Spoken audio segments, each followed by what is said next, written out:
जोहार आप सभी को। आप सभी बच्चों का डिजिट क्लासेज में स्वागत है। आज मैं आप लोगों को विज्ञान से एक इम्पॉर्टेंट प्रश्न बताने जा रहा हूं। सबसे पहले मैं आप लोगों से ये पूछता हूं, आप लोग समतल दर्पण देखे हो? कहाँ? सारे लोग देखे हो और सभी बच्चों के घरों में समतल दर्पण है, लेकिन आप लोग ये नहीं जान रहे हो कि वह दर्पण समतल दर्पण है। आप लोग जिस दर्पण से अपना चेहरा देखते हो, बाल झाड़ते हो, वही समतल दर्पण है। जब हम लोग समतल दर्पण में अपना चेहरा देखते हैं तो हम लोगों का चेहरा वस्तु का काम करेगा, बिंब का काम करेगा। बिंब मतलब वस्तु ही होता है। और दर्पण के अंदर जो हम लोगों का चेहरा बनता है वह प्रतिबिंब कहलाएगा। क्या कहलाएगा? प्रतिबिंब। दर्पण के सामने एक कलम रखो तो कलम का भी फोटो उसमें बनेगा ना।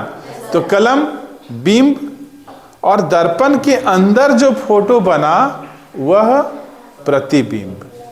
ओके। जब दो समतल दर्पण के बीच का कोण दिया हुआ हो तब किसी भी वस्तु का प्रतिबिंब उसमें कितना बनेगा ये निकालना है। प्रश्न एक बार मैं पढ़ लेता हूं। अगर दो समतल दर्पणों के बीच का कोण निम्नलिखित हो तो प्रतिबिंब की संख्या बताएं। जब दो समतल दर्पण के बीच का कोण कितना हो? 0 डिग्री, तब प्रतिबिंबों की संख्या कितनी होगी? प्रतिबिंबों की संख्या बराबर 360 डिग्री बटा थीटा -1। ये एक फॉर्मूला है। थीटा क्या बतला रहा है? कोण बतला रहा है। कहाँ का कोण बतला रहा है? दो समतल दर्पण के बीच का कोण बतला रहा है। ओके। पहला क्वेश्चन में क्या था? कोण कितना है दो समतल दर्पणों के बीच का? 0 डिग्री। तो इस क्वेश्चन में आपको थीटा की जगह पर कितना बैठाना होगा? 0 डिग्री -1। ओके। किसी भी संख्या को हम लोग 0 से भाग देते हैं तब भागफल कितना आता है? 0 नहीं आता है। अपरिभाषित या इनफिनाइट हम कह सकते हैं। ठीक है। -1 और अनंत। अनंत मतलब जिसका कोई अंत है ही नहीं। तो जिसका कोई अंत नहीं है उसमें से हम एक घटा भी दें तो जो बाकी बचेगा वह क्या होगा? वह भी अनंत ही होगा, इनफिनाइट ही होगा। तो जब दो समतल दर्पणों के बीच का कोण 0 डिग्री हो तो उनसे बनने वाले प्रतिबिंब की संख्या क्या होगा? इनफिनाइट, अनंत, अपरिभाषित। ठीक है। सेकेंड क्वेश्चन में आते हैं।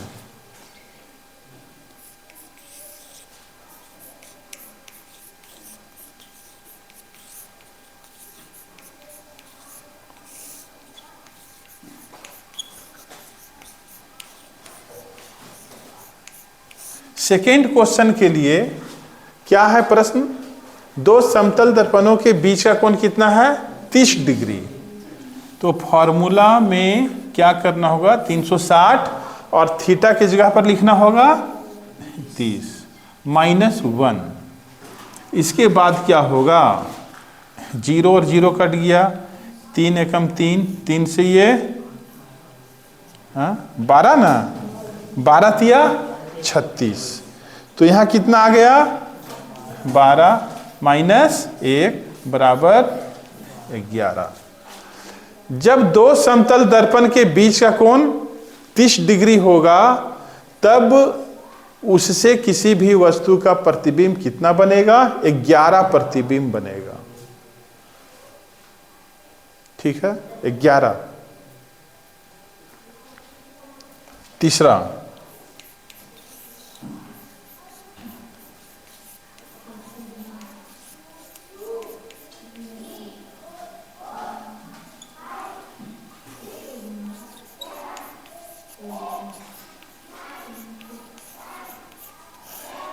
तीसरा में दो समतल दर्पणों के बीच का कोण कितना है?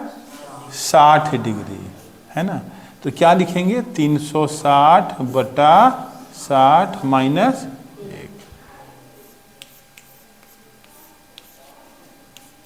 6 - 1 = 5। जब दो समतल दर्पणों के बीच का कोण 60 डिग्री होगा तब उससे कितना प्रतिबिंब बनेगा? 5। चौथा, प्रतिबिंबों की संख्या। जब दो समतल दर्पणों के बीच कोण होगा 120 डिग्री तब प्रतिबिंबों की संख्या कितना होगा?